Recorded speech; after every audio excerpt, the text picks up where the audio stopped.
Você está ouvindo o livro Eu Sou Eu, de Moacir Matos. E damos continuidade à leitura do capítulo 9, chamado O Portal Interno.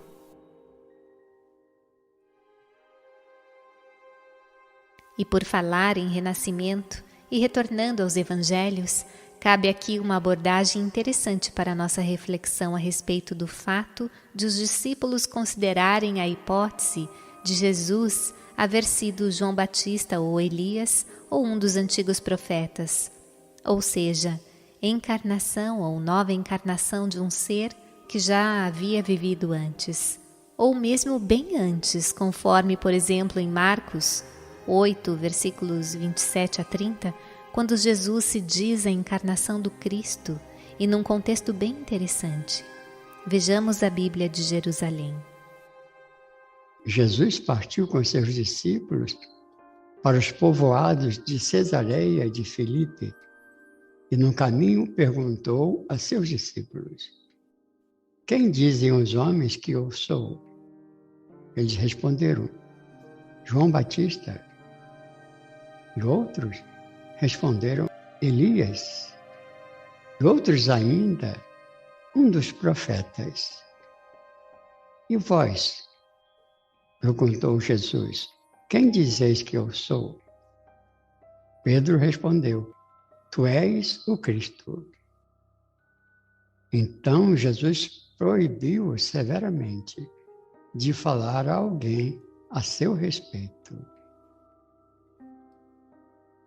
Só o fato de ter havido menção por parte dos discípulos a possibilidade de Jesus ter sido João Batista ou Elias, ou um dos antigos profetas, já demonstra que determinados grupos judeus acreditavam naquela época na possibilidade de retorno a novas vidas. E ainda nessa passagem de profundo significado, em que o próprio Jesus demonstrava ter plena consciência de que ele era a encarnação do Cristo, o Eu Sou, bem anterior ao nascimento com o nome Jesus, ele se colocava assim além de espaço e tempo, podendo assim assumir tranquilamente qualquer forma e em qualquer época, em outra existência na Terra ou em quaisquer outros mundos. E com relação ainda a João Batista, temos as palavras de Jesus em Mateus 17, versículos 10 a 13.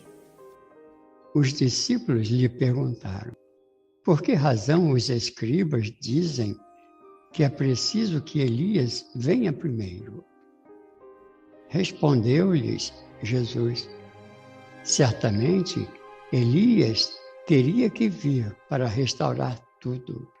Eu vos digo, porém, que Elias já veio, mas não o reconheceram.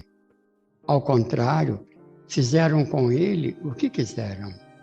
Assim também o Filho do Homem sofrerá da parte deles."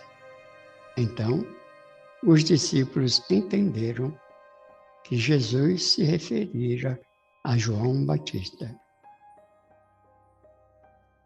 E esta passagem em que os discípulos perguntam por qual motivo Elias deveria vir primeiro, nos parece surgir em função de uma outra passagem bem anterior do Antigo Testamento, no qual Malaquias, em 3, versículo 23, inspirado pela revelação divina, afirma: "Eis que vos enviarei Elias, o profeta, antes que chegue o dia de Javé, grande e terrível." E Jesus confirma em Mateus 11, versículos 12 a 15, que João Batista é Elias que havia retornado, segundo a Bíblia de Jerusalém, da editora Paulus. Desde os dias de João Batista até agora, o reino dos céus sofre violência e violentos se apoderam dele, porque todos os profetas, bem como a lei, profetizaram até João.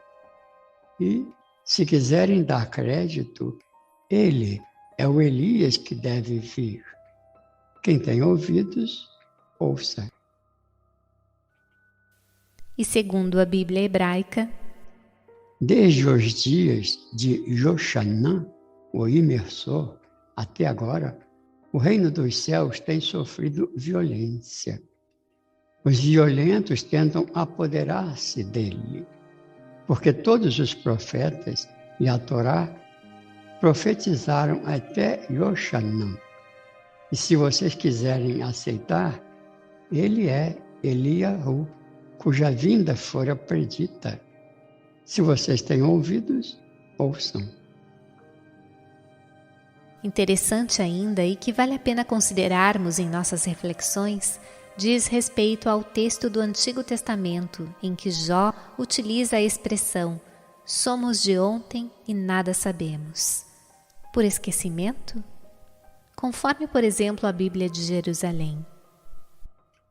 Pergunta às gerações passadas e medita a experiência dos antepassados. Somos de ontem, não sabemos nada. Nossos dias são uma sombra sobre a terra. E na Bíblia Sagrada, traduzida por João Ferreira de Almeida. Pois eu te peço, pergunta agora às gerações passadas e atenta para a experiência de teus pais, porque nós somos de ontem e nada sabemos, porquanto nossos dias sobre a terra são como a sombra. Segundo muitos estudiosos, há várias passagens bíblicas que constatam a possibilidade de retorno a uma nova vida em um outro corpo físico, mas cujas referências alongariam por demais essas páginas. Convém ressaltar que havia, naquela época, muita dissidência entre os vários ramos do judaísmo, algumas até violentas, chegando mesmo a guerras, e cada grupo desejando assumir a supremacia sobre os demais, mesmo estando sob o Império Romano. E há vasta literatura hoje em dia por parte de teólogos, arqueólogos e estudiosos em geral sobre o judaísmo naquele período. Algumas pessoas podem argumentar no sentido de que a palavra reencarnação não aparece na Bíblia judaica ou na cristã traduzidas para o português. Contudo, vale salientar que as traduções de tais escrituras para o português não devem mesmo contemplar a palavra reencarnação, considerando que ela foi cunhada por Allan Kardec no recente século XIX. Bem, tais reflexões visam apenas servir para as nossas elucubrações. E independentemente de se acreditar ou não na possibilidade de retorno do espírito ou Atman a um novo corpo, o mais importante, entendemos, se resume em amar. Amar a Deus e ao próximo, manifestação do próprio Deus em cada um. Essa é a principal mensagem de Jesus e o ensinamento fundamental de todos os elevados seres que passaram e passam pela Terra, e consistindo em verdade no despertar da consciência da realidade do ser que somos, independentemente de crermos na possibilidade ou não de retornarmos a uma nova existência. A nossa conduta na vida, com espírito de fraternidade, de humildade, de carinho para com todos, de busca da autotransformação, de aprimoramento da personalidade, etc., isto é que faz a diferença. Pois de nada adianta crermos na possibilidade de retorno a uma nova vida no plano físico se a nossa conduta não condiz com os valores do espírito.